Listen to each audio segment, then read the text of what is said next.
Sir కో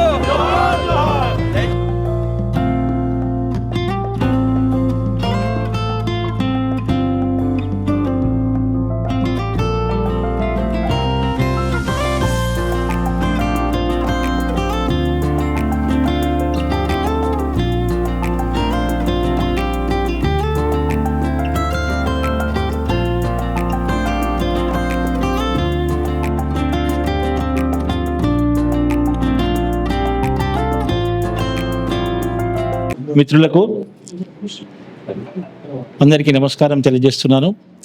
ఈరోజు Bodhan NRI unit తరఫు నుండి ఇక్కడ మన బోధన్ వాస్తవ్యులు శ్రీ అక్కపల్లి ఉత్తమ్ కుమార్ గారికి మేము పోయి సంప్రదించడం జరిగింది. అనుకోకుండా వారు వచ్చారు ఇండియాకి.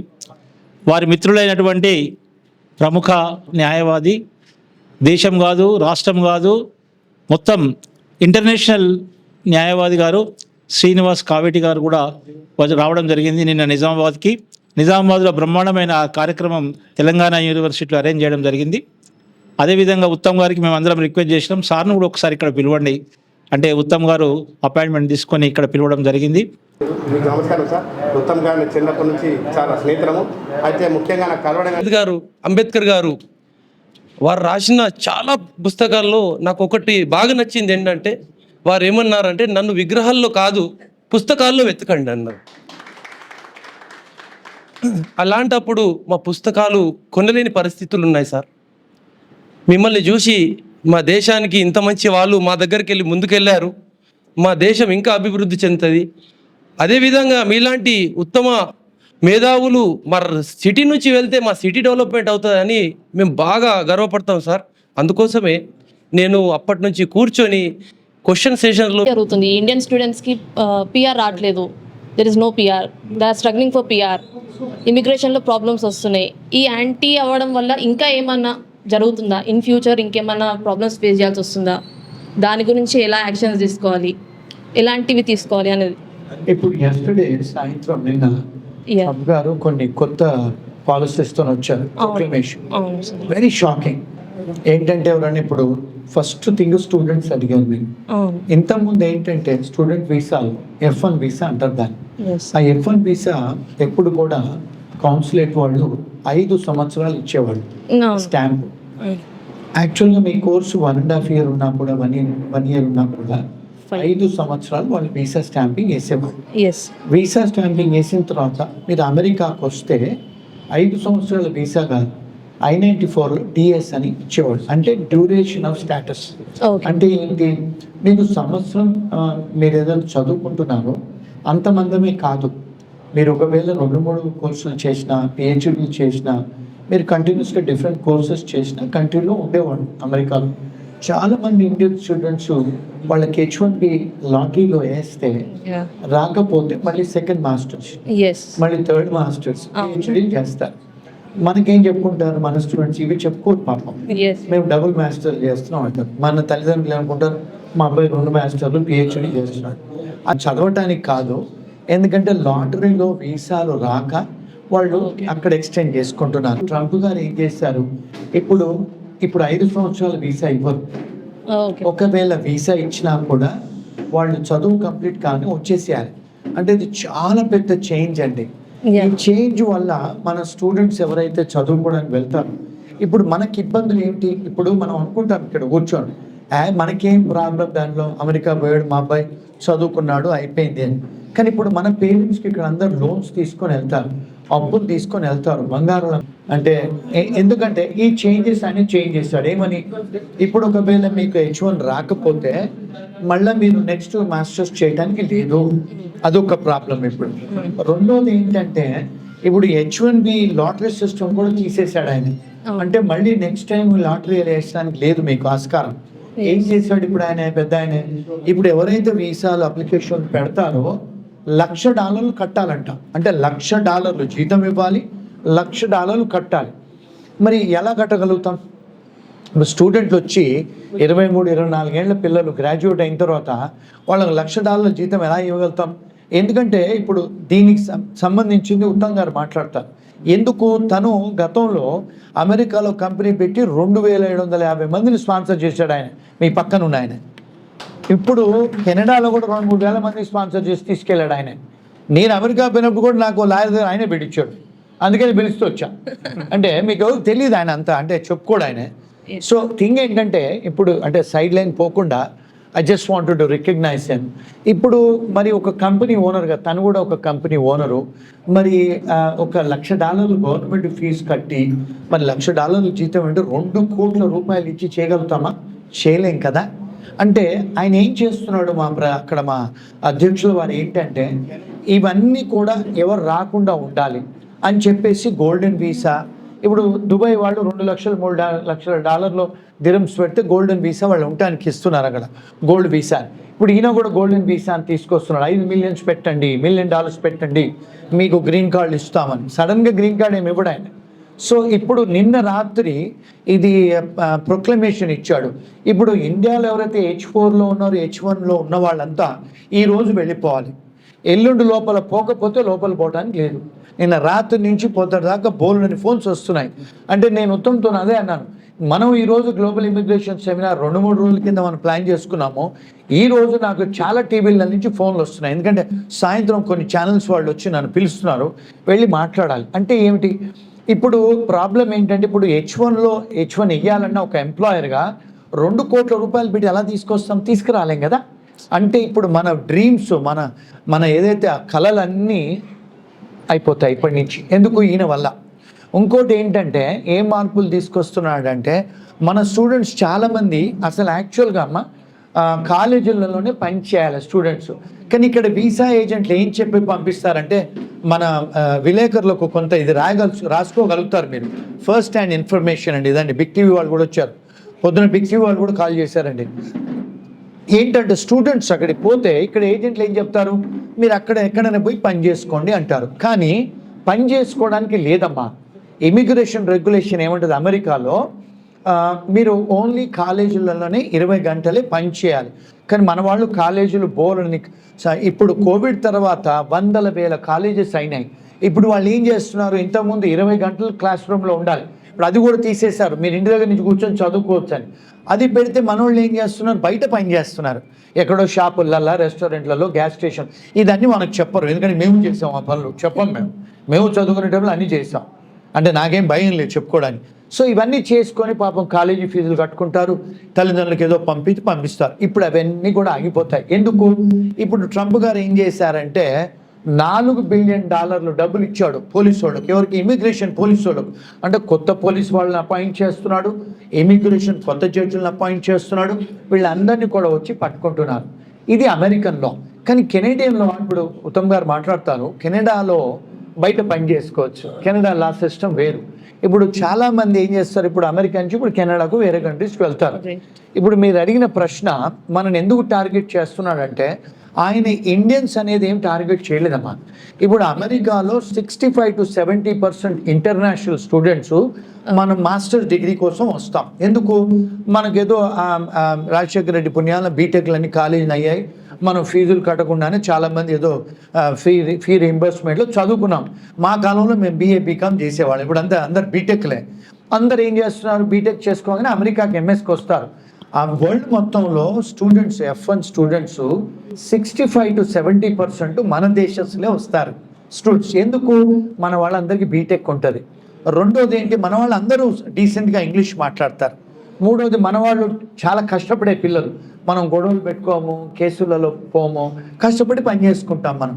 అందుకని మన స్టూడెంట్స్ ఎక్కున్నారు. ఇక్కడ ఏమవుతుందంటే, ఇప్పుడు ఉత్తమ్ గారు లాంటి కంపెనీ వాళ్ళు, ఆయన కూడా ఇండియనే కనుక ఆయన ఇండియన్స్నే మొదలు జాబులు ఇస్తారు. ఆయన ఇచ్చారు కూడా, ఇప్పుడు కూడా ఇచ్చారు, గతంలో కూడా ఇచ్చారు, నేను చూశాను. సో మరి ఇండియన్ సిటిజన్స్ వచ్చి అడుగుతారు కదా, అన్న నాకు స్పాన్సర్ చెయ్యి ఉద్యోగం ఇవ్వమని. ఆ కాలంలో 50,000 60,000 ఉద్యోగాలు శాలరీ ఇచ్చినా కూడా మనకు H1 వీసా అయ్యేది.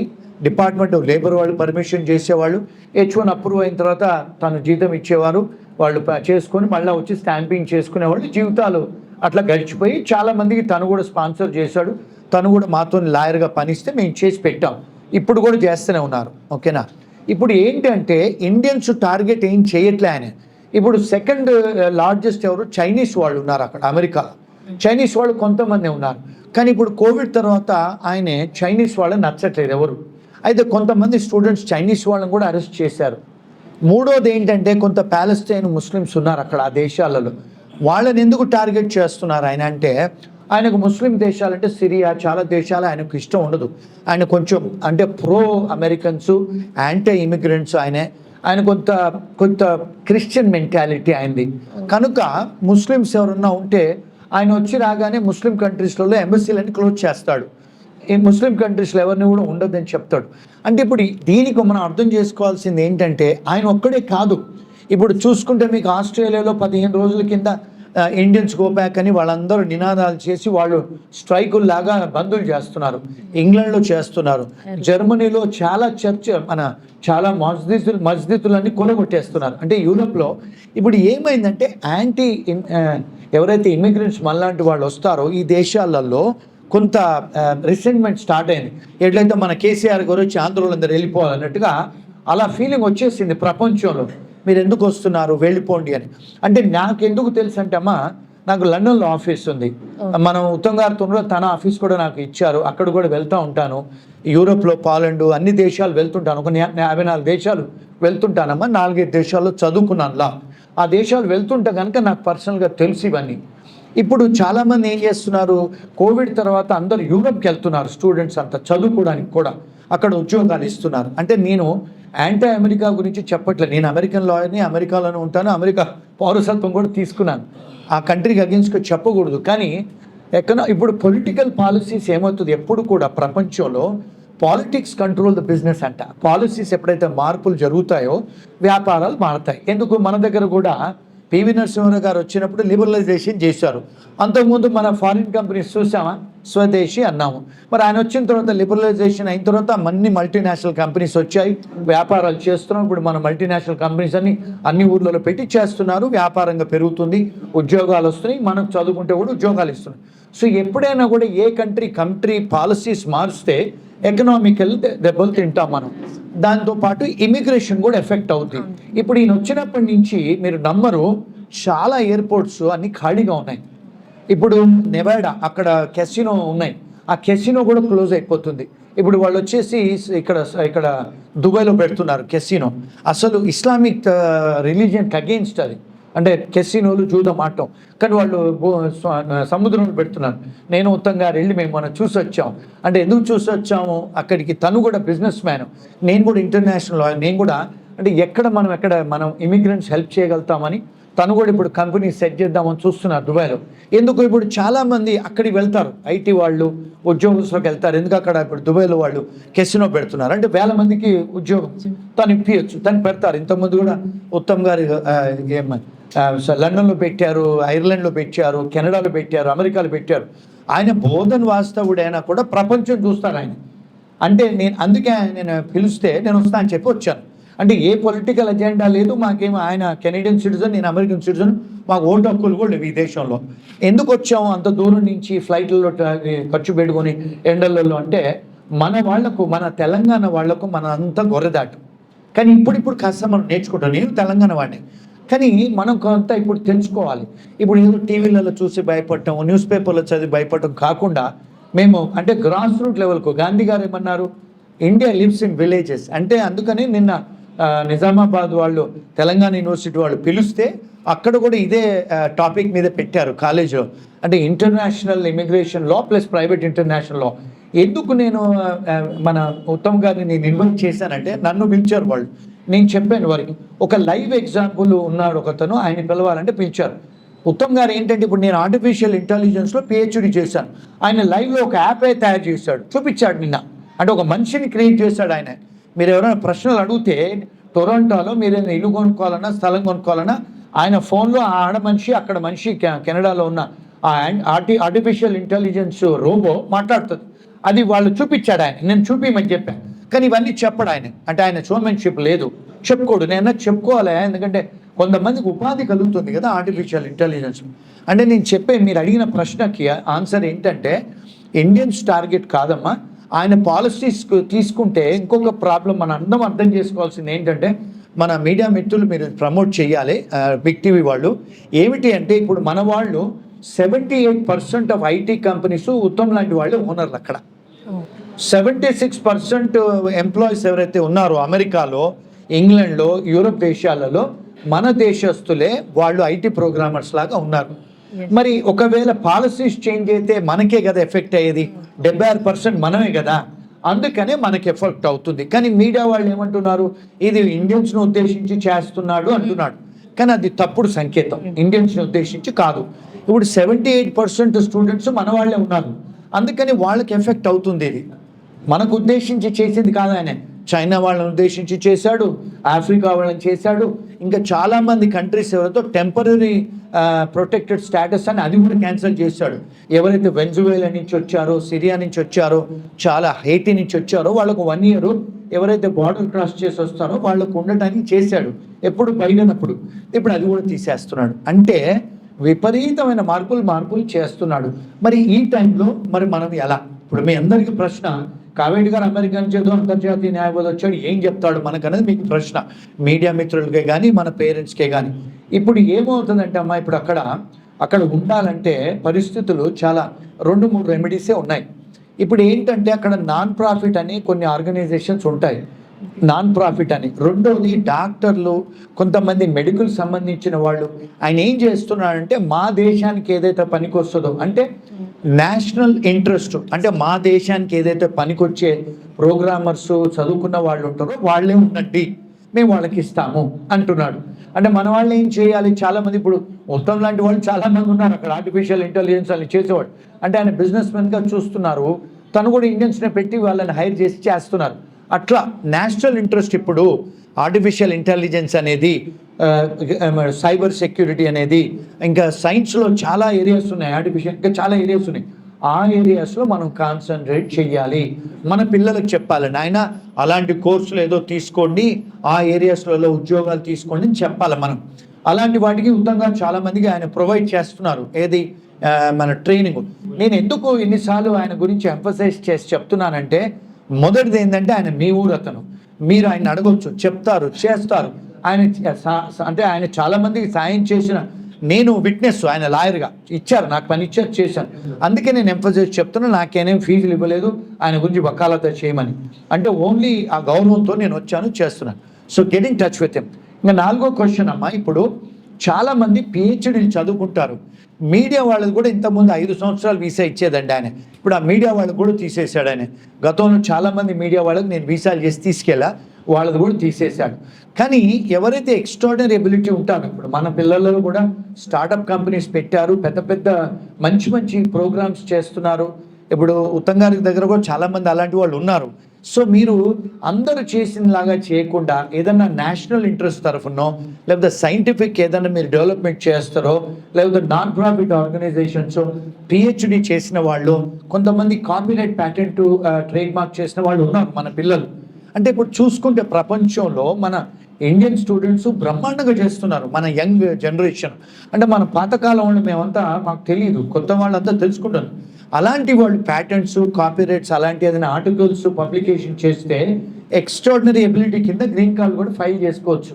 గతంలో మనందరికీ తెలిసింది 15-20 సంవత్సరాలు పడుతుందని. అంటే ఒకవేళ అమెరికాలోనే ఉండాలనుకుంటే, లేదనుకుంటే వేరే దేశాలు కూడా ఇప్పుడు చూసుకుంటే చాలా కెనడా కూడా చాలామంది పోతున్నారు. ఉత్తమ్ గారే చాలామందికి వీసాలు చేసి గ్రీన్ కార్డు ఇప్పించారు, ఆయన కంపెనీలు అక్కడ. ఇలాంటి వారు ఉన్నారు మన వాళ్ళు, తనని అడిగితే చెప్తారు, చేస్తారు. ఇంకోటి ఏంటంటే తను కూడా తెలంగాణ మొదటి మనిషి మన కెనడాలో తెలుగు సంఘానికి అధ్యక్షతగా. అంటే ఈ యాజ్ అ లీడర్షిప్ క్వాలిటీస్ ఆయన ఎప్పుడు చెప్పుకోడు. ఆయన నేను అమెరికాలో విన్నాను ఈ మాట, టొరాంటో తెలుగు సంఘానికి మొదటి అధ్యక్షుడు. అరే ఏ ఉత్తమ్ చెప్పవేందంటే నేను చెప్పుకోనన్నా అంటాడు ఆయన. అంటే కొన్నిసార్లు చెప్తే కూడా కొంతమందికి రీచ్ అవుతాం కదా, రీచ్ అయినప్పుడు వాళ్ళకి సహాయం చేయొచ్చు. ఇప్పుడు నేను కూడా అమెరికా నుంచి చాలా దేశాలు, చాలా సిటీస్కి వెళ్ళి మాట్లాడుతూ ఉంటాను, టీవీలో మాట్లాడుతున్నాను. సాయంత్రం V6 ఛానల్కి వెళ్ళాలి, బిగ్ టీవీ వాళ్ళు చాలామంది వచ్చి అడుగుతూ ఉంటారు. ఈ ఇన్ఫర్మేషన్, రియల్ బోనఫైడ్ ఇన్ఫర్మేషన్ ఇవ్వడానికే మేము వచ్చామమ్మా. ఇంకా 5వ విషయం ఏంటంటే వేరే కంట్రీస్ దిక్కు కూడా చూడండి మీరు. అమెరికా ఒక్కటే కాదు. ఇప్పుడు మనకు మాస్టర్స్ చేశారు అమెరికాలో మన పిల్లలు. అమెరికాలో మాస్టర్స్ చేస్తే దుబాయ్ లాంటి దేశాలలో మంచి జీతాలు ఉన్నాయి. జర్మనీ వాళ్ళు ఇస్తున్నారు వర్క్ పర్మిట్లు, జపాన్ వాళ్ళు ఇస్తున్నారు మన ఐటీ ప్రోగ్రామర్స్కి వర్క్ పర్మిట్స్, యూరోప్లో ఇస్తున్నారు, లిథువేనియా, లాట్వియా, పోలాండ్ దేశాలలో కూడా ఇస్తున్నారు. మా దగ్గర అలాంటి కనెక్షన్స్ అన్నీ ఉన్నాయి. మీకు ఏదైనా కావాలంటే నా నంబర్ తీసుకోండి, ఉత్తమ్ గారి నెంబర్ తీసుకోండి, మేము హెల్ప్ చేస్తాము. ఎందుకంటే మేము ఒక లెవెల్ రీచ్ అయ్యాము. మిమ్మల్ని ఇప్పుడు మా గురువు గారు చెప్పారంటే మీరు తరించి తరుణులు తరించాలి. ఇప్పుడు కొండయ్య గారు ఏం చేశారు, ఆయన టీచర్గా ఉండి ఎంతోమంది విద్యార్థులను చేశాడు. వాళ్ళని ఈరోజు నేను అదే అన్నాను ఉత్తమ్తోని, మీ ఫాదర్ పోయిన తర్వాత కూడా ఇంకా మనలో జీవిస్తున్నారు ఆయన. అక్కడ మా స్తూపం దగ్గర వెళ్ళి మనం అందరూ కొండయ్య గారు గురించి అంటుంటే నినాదాలు ఇస్తుంటే నాకు వెంట్రుకలు నిలబడ్డాయమ్మ. అంటే ఈ లివింగ్ ఎ లెగసీ. అలా జీవించాలి మనం కూడా. ఏదో మనం చదువుకున్నాం మనం వెళ్ళిపోయామని కాదు. అంటే నేను అదేనమ్మా, నాకు పిహెచ్డి ఉంది, ఒక 15 డిగ్రీలు ఉన్నాయి. నేను కూడా చాలా యూనివర్సిటీస్కి వెళ్ళి చదువు చెప్తుంటాను. అంటే మనం తరించి వాళ్ళని అంటే ఎన్రిచ్ చెయ్యాలి. ఇప్పుడు ఉత్తమ్ కూడా అదే నన్ను పిలిచి అన్న రావాలంటే డెఫినెట్గా వస్తానన్నాను. అండ్ పదే థ్యాంక్స్ చెప్తున్నాను. ఎందుకంటే ఇన్ని మాకు సన్మానం చేశారు, ఇంతమంది అటెంటివ్గా వచ్చి వింటున్నారు. ఇంకేదైనా క్వశ్చన్స్ ఉన్నా అడగండి. రెండో విషయం, వారు చెప్పినట్టుగా సార్, మేము నాతోనే ఎవరైనా ఫోన్ మాట్లాడాలంటే అమెరికాకైనా ఎక్కడైనా 500 పౌండ్స్ ఇస్తేనే నేను ఫోన్లోకి వస్తాను. అంటే మీరు తెలుసుకోండి, మా ఫోన్లు మాట్లాడాలంటే 50,000 ఇస్తేనే ఫోన్ మాట్లాడతాను, అది నా రేటు. ఇప్పుడు మీరు ఎవరన్నా ఉంటే మీరు బోధనలో కలిసామని మాట్లాడితే డబ్బులు తీసుకోకుండా మాట్లాడతాను. అంటే మన విలువ అంటే ఇక్కడ వచ్చాం కదా. Thank you sir. అదే sir, thank you sir. Sir last ఇప్పుడు అంటే మేము ఇక్కడ స్పీచ్లు ఇవ్వడానికి రాలేదు, ఇమిగ్రేషన్లో స్పీచ్ ఇవ్వడానికి రాలేదు. ఎందుకంటే కామన్ మ్యాన్కి ఏదైతే పనికి వస్తుందో అది చెప్పడానికి వచ్చాం. అదే తెలుగులో మాట్లాడుతున్నాను, అమెరికన్ యాక్సెంట్లో కూడా మాట్లాడట్లేదు. సో ఎవరైనా ఏదైనా క్వశ్చన్స్ ఉంటే ఇండివిజువల్గా గారు పక్కన ఉన్నారు, వారికి తెలుసు. అంటే కాన్ఫిడెన్షియాలిటీ మెయింటైన్ చేయాల్సి వస్తుంది. అందుకే ప్రజల్లో ఆన్సర్స్ ఇవ్వము, మేము ఉంటాం కాసేపు, తొందర ఏం లేదు. మీతో మాట్లాడిన తర్వాత హైదరాబాద్ వెళ్తాను. Thank you very much sir. అన్న ప్రసాద్ అన్న ఒక క్వశ్చన్. ప్రసాద్ గారు హెచ్ఎన్బి కోసం అడగడానికి వచ్చాను. మీరు అన్ని వివరంగా చెప్పారు, చాలా సంతోషం. హెచ్ఎన్బి కోసం అడగడానికి వచ్చాను. ఇందాక ట్రంప్ పొద్దున 10ంటికి న్యూస్లో చూసి దానికి వివరంగా చాలా బాగా చెప్పారు. దాని గురించి మాట్లాడు. 3 ఇయర్స్ దాకా ఉంటారు, H1 3 ఇయర్స్ ఉంటారు కదా సార్. ఇప్పుడు ఇవాళ టీవీలో 3 to 6 years అని చెప్పి ఇచ్చారు. దాని గురించి వివరంగా కొద్దిగా చెప్తారు కోరుకుంటారు సార్. ఇప్పుడు ఆయన ప్రతి సంవత్సరం $1,00,000 కట్టమంటాడు. అంటే మీరు 3 సంవత్సరాలు అయితే 6 సంవత్సరాలు, మరి 6 లక్షలు 5 లక్షలు ఇచ్చి ఉండాలి దేశంలో. అంటే గవర్నమెంట్కి ఇచ్చేయాలి, జీతం ఇవ్వటం కాదు. జీతం వేరంట, జీతం వేరే $1,00,000. అంటే ఒక్కొక్క మనిషిని అక్కడ పెట్టుకోవాలంటే $2,00,000 ఒక కంపెనీ ఓనర్కి అవుతుంది. అంత గిట్టుబాటు ఉంటుందా? ఉండదు కదా. మనం కూడా వ్యాపారం చేస్తున్నాం, ఏదైనా మనం సంపాదించుకుంటే $10,000 $20,000 సంపాదించుకుంటాం. ఆ కుర్రోళ్ళకు జాబులు పెట్టిస్తే మరి $2,00,000 ఇచ్చి ఎట్లా పెట్టుకుంటామండి? చేసుకోలేం కదా. అంటే దీన్ని ఫ్రస్ట్రేషన్ ఆఫ్ బిజినెస్ డాక్టరీన్ అంటారు. వ్యాపారం చేయలేము. ఇండైరెక్ట్గా మమ్మల్ని అందరినీ క్లోజ్ చేయడానికి చేస్తున్నాడు వ్యాపారాలు. అంటే ఆయన ఏంటి, ఆయన చాలా ధనవంతుడు, ట్రిలియనీర్. ఆయన ఎప్పుడు కూడా ధనవంతులకే ఫేవర్ అక్కడ. అంటే ఇప్పుడు ఆయన పేరు ఎందుకు తీసుకోవట్లేదంటే, ఇప్పుడు ఫోన్లలో కూడా ఆర్టిఫిషియల్ ఇంటెలిజెన్స్ పెట్టాడు. ఆయన పేరు రాగానే అక్కడ అమెరికాలో రికార్డ్ అవుతుంది, ఎయిర్పోర్ట్లోనే ఆపేస్తున్నారు మమ్మల్ని. అందుకని ఆయన పేరు తీసుకోవట్లేదు, పెద్ద ఆయన పేరు. మరీ చెప్తున్నాను, ఎందుకంటే నేను కూడా ఏదో చదువుకున్నాను కదా, అర్థమవుతుంది నాకు. అదండి అది, అందుకనే కొంచెం చెప్పలేము. అయితే ఇప్పుడు ఏంటంటే 3 కాదు 6 సంవత్సరానికి ఇస్తాడు, కానీ $2,00,000 పెట్టాలి. మరి అవుతుందా? అవ్వదు, కష్టం, సాధ్యం కాదు, అస్సలే కాదమ్మా. ఎవరు ఇప్పుడు యూరోప్ వాళ్ళు కూడా పెట్టరు. ఆయన ఏం చేస్తున్నాడంటే $5 million ఇస్తే గ్రీన్ కార్డ్ ఇస్తున్నాడు. అంటే బేసికల్ అమ్ముతున్నాడు. ఆయన వ్యాపారస్తుడు కదా, ఆయన ప్లాట్లు కట్టి అమ్మే బ్యాచ్ ఆయన అదే చేస్తున్నాడు. ఎందుకంటే ఆయన ప్రపంచం, బాంబేలో కూడా ఉందండి ఆయన ట్రంప్ టవర్. బాంబేలో ఉంది, తెలుసా మీకు? బాంబేలో ఉంది ఆయన. మొన్న మేము చూసి వచ్చాం దుబాయ్, నేను ఉత్తమ్ గారు వస్తే ఆడ ట్రంప్ టవర్లో చూసాం. గల్ఫ్ క్లబ్ ఉంది ఆయనకు. ఆయన ముస్లిం దేశాలు ఎందుకు మరి వాళ్ళు ఎందుకు రాణిస్తలేరు? అంత డబుల్ స్టాండర్డ్స్ ఇవన్నీ. ఇప్పుడు అన్ని ముస్లిం దేశాలకు ఆయన బ్యాన్ పెట్టాడు, మరి అక్కడ పోయి ఎందుకు వ్యాపారం చేస్తున్నాడు? వాళ్ళ షేక్ ఇచ్చిన విమానమే తీసుకున్నాడు. ఇదంతా డబుల్ స్టాండర్డ్స్ అమ్మా. ఇవి పబ్లిక్లో మాట్లాడేవి కాదు, అవసరం లేదు మనకి. మనకు ఏదో మనం క్వశ్చన్స్ అడగడానికి లాయర్ గారిని వచ్చాం, అదే అడుగుదాం, తెలుసుకుందాం అంతే. Okay sir. మంజుల అని నిజామాబాద్ నుంచి వచ్చింది. వాళ్ళ అమ్మాయి రీసెంట్లీ పోయింది, చాలా పూర్, MS కంప్లీట్ చేసింది. కొంచెం భయోదాలలో ఉన్నది, క్వశ్చన్ వేస్తుంది. మా పాప 2023లో వెళ్ళింది సార్. అయితే తను గ్రాడ్యుయేషన్ అయిపోయింది సార్ ఇప్పుడే గ్రాడ్యుయేషన్ అయిపోయిందమ్మా, వినపడుతుందా? చెప్పండి. దగ్గర మీ అమ్మాయి గ్రాడ్యుయేషన్ అయిపోయింది సార్. గ్రాడ్యుయేషన్ అయిపోయింది అమ్మా. అయితే ఇప్పుడు అక్కడ ఫ్యూచర్లో ఇప్పుడు జాబ్స్ లేవు అని అంటున్నారు సార్, టెన్షన్ పడుతున్నారు పిల్లలు. అట్లానే ఏమైనా అడ్వైస్ చేస్తారేమో అని. ఇప్పుడు ఏమైపోయిందంటమ్మా అక్కడ, అంటే మీకు ఆనెస్ట్గా చెప్తాను, ఇక్కడ ఇప్పుడు అమెరికన్స్కే ఉద్యోగాలు లేవు, అక్కడ గ్రీన్ కార్డ్ వాళ్ళకే ఉద్యోగాలు లేవు. అయితే H1B వాళ్ళకి కూడా ఉద్యోగాలు లేవు. అంటే నాకు కూడా, అంటే నేను ఉత్తరం చూసి నేను కూడా ఐటీ కన్సల్టింగ్ కంపెనీ పెట్టుకున్నాను గతంలో, ఆయన చూసి మేము కూడా కాపీ కొడతాం. అయితే ఇప్పుడు ఉద్యోగాలు లేవు, అక్కడ తీసుకొచ్చిన వాళ్ళకే ఉద్యోగాలు. ఏమవుతున్నాయంటే ఇప్పుడు ప్రాబ్లం ఏమవుతుందంటే ఎకానమీ పడిపోయింది అక్కడ ఈయన వచ్చిన తర్వాత. బయట చెప్పుకోవడానికి ఆయన చెప్తున్నారు కానీ అక్కడ ఎకానమీ లేదు. ఎందుకు చెప్తాం మీకు. ఇప్పుడు చాలామంది ఏం చేస్తున్నాడు, ఆయన ట్యాక్సేషన్ పెంచేస్తాడు పెద్ద కంపెనీల మీద. రెండోది ఏంటంటే ఇప్పుడు ఎవరైతే స్టూడెంట్స్ మీద ఆయన పెట్టి ఇప్పుడు రేట్లు చాలా చేస్తున్నారు, అంటే జనాలు స్టూడెంట్స్ కూడా నాకు బయటికి వెళ్ళి పని చేయాలంటే షాపులలో వచ్చి అరెస్ట్ చేస్తున్నాడు, ఫ్యాక్టరీలలో వచ్చి అరెస్ట్ చేస్తున్నాడు, ఎవరు పెడితే వాళ్ళు అరెస్ట్ చేస్తున్నాడు. అంటే ముందు టార్గెట్ ఏం చేస్తాడు, స్పానిష్ వాళ్ళ మీద టార్గెట్ చేశాడు. రెండోది టార్గెట్ చేస్తాడు ఎవరి మీద అయితే క్రైమ్లు ఉంటాయో, క్రిమినల్ కేసులు ఉంటాయో, క్రైమ్ అయిన వాళ్ళ మీద టార్గెట్ చేస్తున్నాడు. మూడోది ఏం చేస్తున్నాడు, మన వాళ్ళ మీద పడ్డాడు, చైనీస్ మీద పడ్డాడు, ఎవరైతే ప్యాలెస్తైన్ గురించి మాట్లాడారో వాళ్ళ మీద పడ్డాడు, ఇప్పుడు మన వాళ్ళ మీద పడుతున్నాడు. అంటే కండిషన్ అందరి మీద టార్గెట్ చేస్తున్నారు కనుక వీళ్ళు మన స్టూడెంట్స్ భయంతో ఉంటారు కదా, బయట ఉద్యోగాలు కూడా లేవు, మరి బయట ఉద్యోగాలు లేవు, బయట H1B జాబులు లేవు. గతంలో ఏం జరిగేదంటమ్మా, ఈ స్టూడెంట్స్కి కొంత మన ఐటీ కంపెనీలు, ఉత్తమ్ లాంటి వాళ్ళ కంపెనీ వాళ్ళు ట్రైన్ చేసేవాళ్ళు, ఆఫీస్లో కూర్చోబెట్టి వాళ్ళకు గెస్ట్ హౌజులు పెట్టి ట్రైన్ చేసి ఉద్యోగాలు పెట్టించేవాళ్ళు. ఇప్పుడు అమెరికన్స్కి ఉద్యోగాలు లేవు కదా, మరి అక్కడ ఉన్నవాళ్ళు మరి వీళ్ళకి ఎలా ఇస్తారు ఉద్యోగాలు, స్టార్టింగ్ జాబులు కదమ్మా. గతంలో ఇచ్చేవాళ్ళు స్టార్టింగ్ వాళ్ళకి. ఇప్పుడు ఏం చేస్తున్నారంటే ఫస్ట్ అమెరికన్స్కి ఇవ్వండి, సెకండ్ గ్రీన్ కార్డ్ హోల్డర్కి ఇవ్వండి, మూడోది హై వేజెస్ ఎవరికైతే $1,50,000 జీతం ఇచ్చే వాళ్ళకి ఉద్యోగాలు ఇవ్వమని చెప్పి పాలసీ తెచ్చాడు. మరి వీళ్ళు మరి MS చదువుకున్న వాళ్ళకు $1,50,000 ఇవ్వలేం కదండి, 60,000 70,000 ఇస్తే ఎక్కువ. మరి వాళ్ళు లాస్ట్ మిగిలిపోతున్నారు, అందుకే రావట్లేదు. అంటే నేను మీకు అక్కడ ఏదో దేశం మారిపోతుంది ఓవర్ నైట్లో ఉద్యోగాలు వస్తాయని చెప్పను. నేను చెప్పేది ఏంటంటే సెకండ్ ఆప్షన్స్ చూసుకోవాలమ్మా. రెండోది ఏంటంటే అక్కడ మళ్ళీ బయట పోయి పని చేయడమే కానీ, మళ్ళీ సెకండ్ మాస్టర్స్ చేయడమే కానీ, వాళ్ళంతా పిల్లలు కూడా మీకు ఆనెస్ట్గా చెప్తానండి, మీకు అన్ని పిట్టకబులు చెప్తారు మన పిల్లలు, అక్కడ నిజమైన విషయాలు చెప్పరు. ఎందుకు అంటే తల్లిదండ్రులు బాధపడతారనో, లేకపోతే తల్లిదండ్రులు ఎన్ని ఖర్చు పెట్టి లక్షల కోట్లు పెట్టి పంపించారనో వాళ్ళు నిజాలు చెప్పరు. మీరు కూడా మీరు మీ రీసెర్చ్ చేసుకొని, ఇప్పుడు మన సెల్ ఫోన్లోనే మనం రీసెర్చ్ చేసుకోవచ్చు. ఇప్పుడు మాలాంటి వాళ్ళు వచ్చాం, ఇప్పుడు కంపెనీ ఓనర్ ఆయన వచ్చారు, ఆయన నిజం చెప్తాడు. మేము లాయర్గా బోర్డు అంతమందికి పొద్దున్న నుంచి సాయంత్రం దాకా మన ఉత్తమ్ లాంటి కంపెనీలు 100 మంది మమ్మల్ని లాయర్గా పెట్టుకొని చేయించుకుంటారు.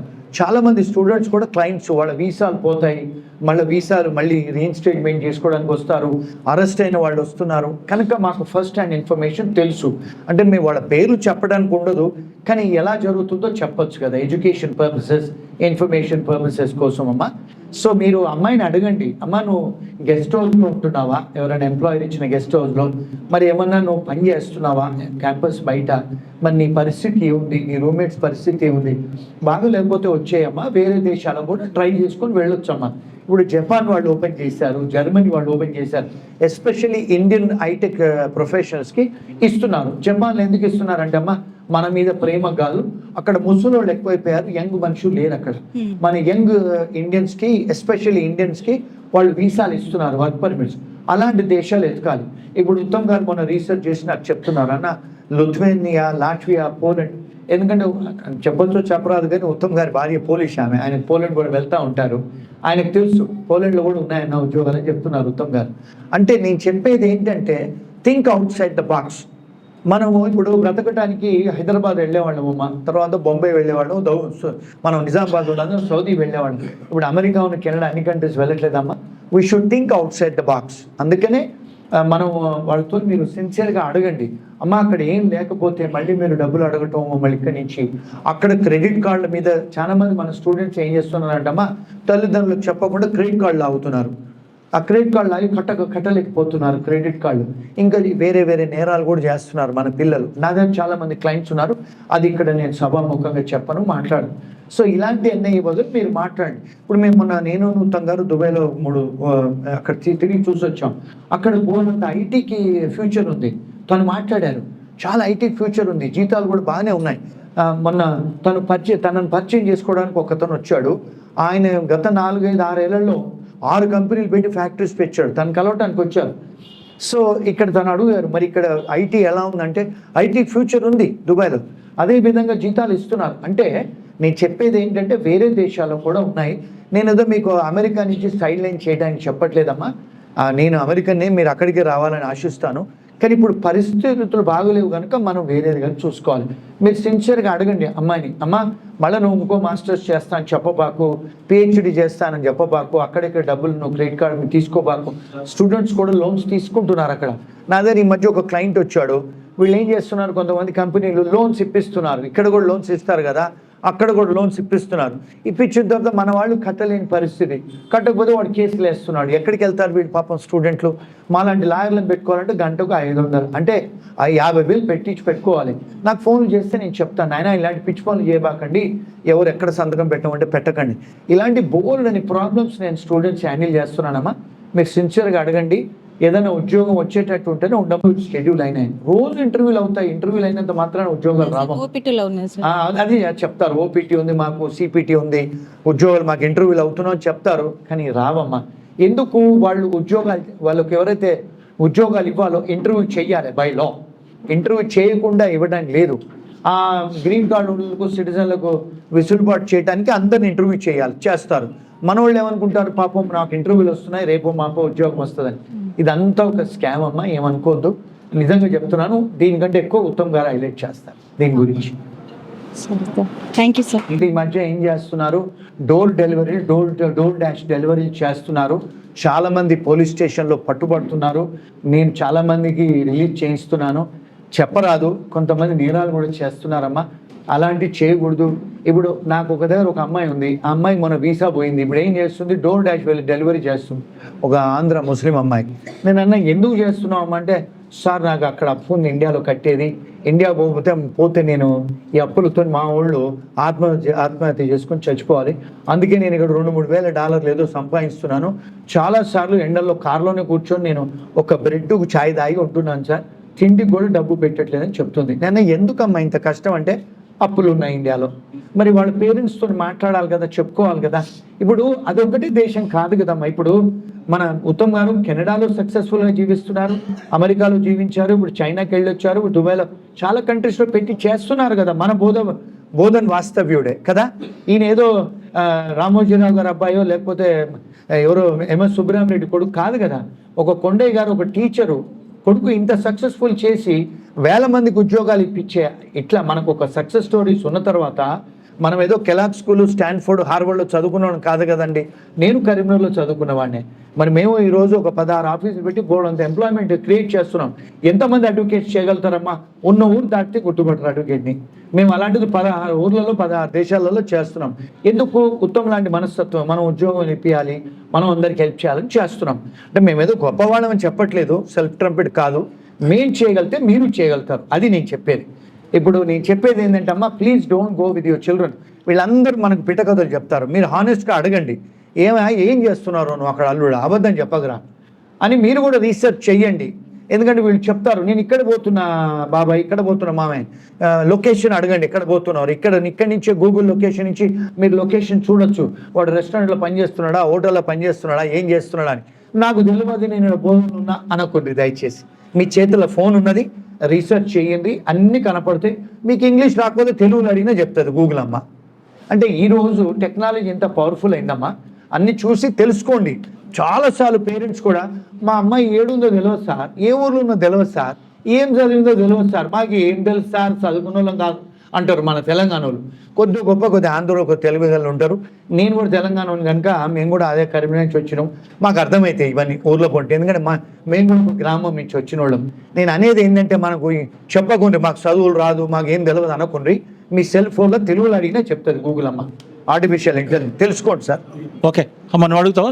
అమ్మ చెప్పండి సార్. కరెక్ట్ అమ్మా సార్, ఈమె మా కూతురు సార్. ఏం క్వశ్చన్ అడుగుతుంది?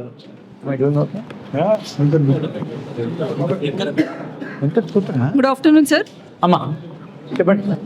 So my name is Sandhya, sir. అమ్మా So firstly, I'm very glad for attending the seminar on the global immigration program here, sir. I congratulate Srinivas Garu and Uttam Garu for having a wonderful program over here, sir, in Bodhan. Sir, my question is on safety and security, sir. Sir, according to the Ministry of External Affairs, from 2020 to 2024, on the Indian students, there are been 70 to 77 attacks on the people of Indians. So why this, sir? In 2024 itself, there are 40 incidents on the Indian students, sir. Sir, I need an answer for this, sir. Thank you. Sure అమ్మా Thank you, sir. Sure. It's a wonderful question తల్లి. Thank you. చాలా మంది safety measures అడగరు. ఈ మధ్యకాలంలో మనం చూస్తే పోయిన వారం ఒకడు తల కోసేసి అంటే ఏమవుతుందంటే అక్కడ ఇప్పుడు అంటే నేను మా పెద్ద ఆయన వచ్చిన తర్వాత ఆ తెల్ల ఆయన కొంత ఇంటాలరెన్స్ వచ్చేసిందమ్మా. అయితే ఇది అంటే ఏమంటారంటే ప్రపంచంలో అంటే నేను ఒక 54 కంట్రీస్ తిరిగినది చెప్తా. America gets cold, the rest of the world gets కాఫట. అంటే అమెరికాలో వాడు ఒక పాలసీ తెస్తే ఇంగ్లీష్ వాడు అదే పాలసీ ఫాలో అవుతాడు. కెనడా వాళ్ళు అన్ని కంట్రీలు ఫాలో అవుతారు. అంటే పెద్దని చెప్తే చిన్న అందరు ఫాలో అవడు. ఆయన చెప్పిన కాడి నుంచి ఇప్పుడు మన మీద చాలా నేరాలు జరుగుతున్నాయి, అటాక్లు జరుగుతున్నాయి. ఆస్ట్రేలియాలో జరుగుతున్నాయి, కెనడాలో జరుగుతున్నాయి, అమెరికాలో జరుగుతున్నాయి, యూరోప్లో కూడా జరుగుతున్నాయి అమ్మా. ఏంటి అంటే ఇంటాలరెన్స్ ఒకటి. రెండోది ఇంతకుముందు ఎప్పుడు కూడా వైట్ వాళ్ళు తెల్లవాళ్ళు మన మీద యూట్యూబ్ ఛానళ్ళలో పెట్టిన సంఘటనలు లేవు. వాళ్ళు ఇప్పుడు ఏం చెప్తున్నారు, why Indian immigrants are becoming rich. ఇది వాళ్ళ థంబ్నెయిల్. ఎక్కడ అమెరికాలో అంటే యూట్యూబ్ ఛానళ్ళలో మనం ఎప్పుడైనా చూస్తామా, మనం పెడతామా అట్లా.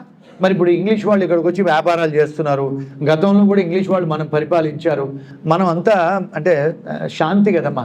ఇప్పుడు వాళ్ళు ఏం చేస్తున్నారు, ఇంటాలరెన్స్ అవుతున్నారు ఒకటి. రెండోది మన పిల్లలు ఇప్పుడు పోగానే జాబులు రాగానే 70,000 80,000 జీతాలు.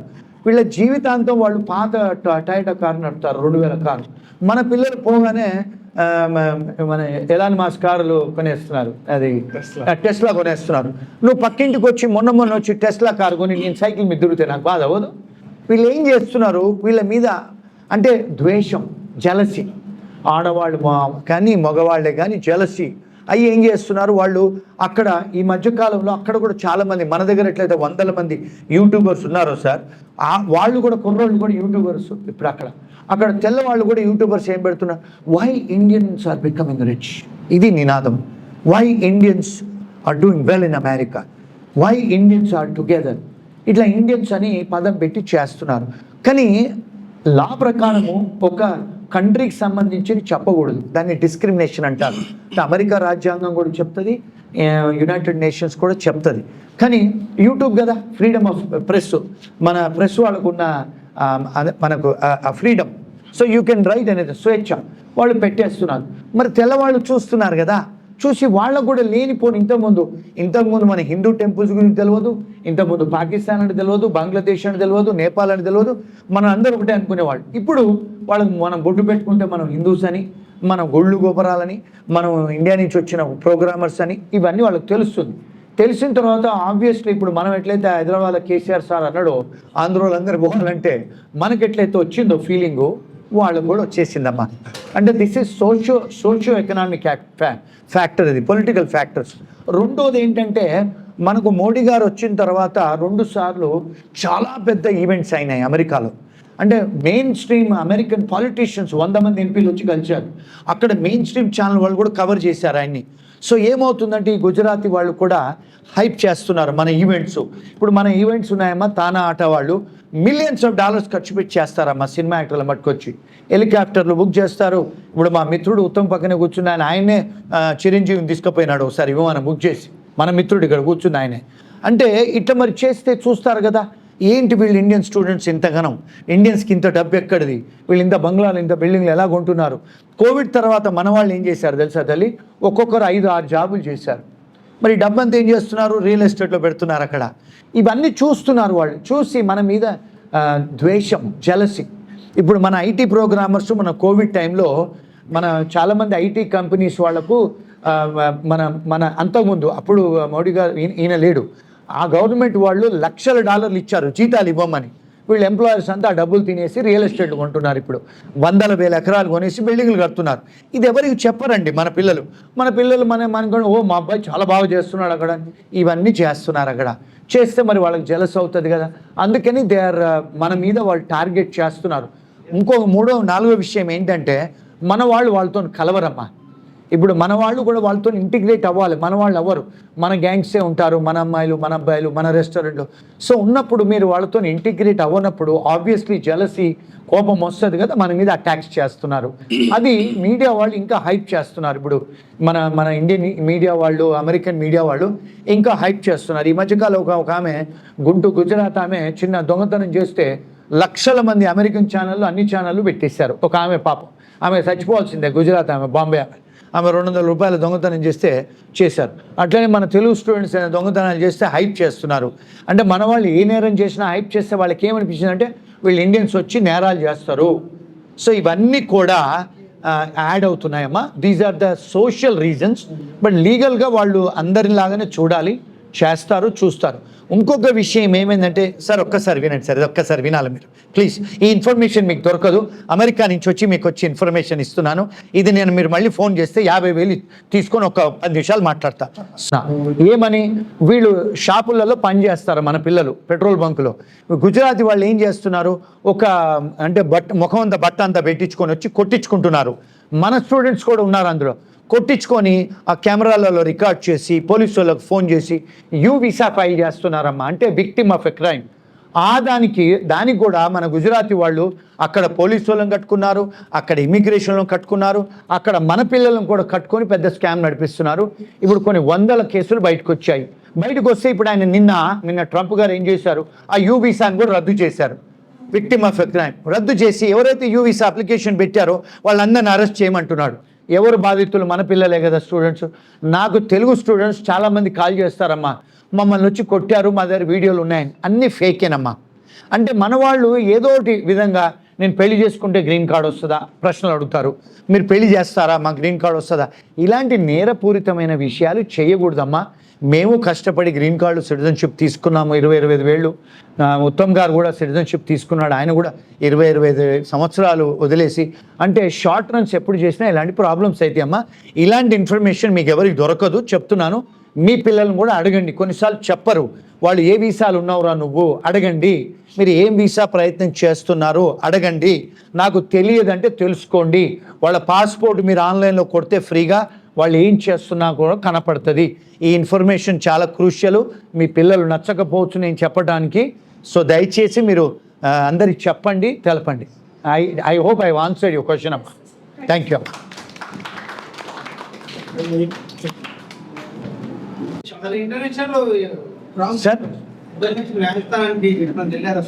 సార్ న్యాయస్థానం, అంతర్జాతీయ న్యాయస్థానానికి 2-3 సార్లు వెళ్ళానమ్మా.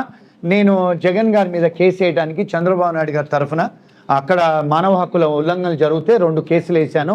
అప్పుడు ఆంధ్రాలో నన్ను చాలామంది గుర్తుపడతారు, నేను ఎక్కడ పోయినా గుర్తుపడతారమ్మా ఆంధ్రాలో. దురదృష్టం ఏంటంటే నా తెలంగాణ వాళ్ళే నన్ను గుర్తుపడ్డరు. ఈరోజు మా ఉత్తమ్ గారు చేయబట్టి మీరు మమ్మల్ని గుర్తుపడుతున్నారు. రెండోదమ్మా, నేను యునైటెడ్ నేషన్స్ కూడా అంతర్జాతీయ సంస్థ, దానికి నేను లాయర్ని. దేవుడి దయల కరీంనగర్ నుంచి చదువుకొని అంచెలంచెలుగా ఎదిగి ఈరోజు ప్రపంచవ్యాప్తంగా చాలామందికి హెల్ప్ చేస్తున్నానమ్మా. ఎస్ వెళ్తాను, ఒక ఇంగ్లాండు, అమెరికా అన్ని దేశాలలో అపియర్ అవుతానమ్మా. ఎందుకంటే ఇదంతా కేవలం చదువుతూనే. కొండయ్య గారు కొడుకు ఎట్లయితే కొండయ్య గారు పైకి వచ్చారో చదువుతూనే, మేము 4 దేశాల్లో లా చదువుకొని పిహెచ్డి చేసి చదువుతూనే బ్రతుకుతున్నామమ్మా. నేను షావుకారిని కాదు, నాకు డబ్బులు లేవు, చదువుతూనే ఇంత పైకి వచ్చాను. सर बोलिए जल्दी सर, पूछिए। आपका वो इन्फॉर्मेशन बहुत अच्छा लगा सर। सब लोग हमारे बड़े लोग उनके बच्चों के लिए पूछे।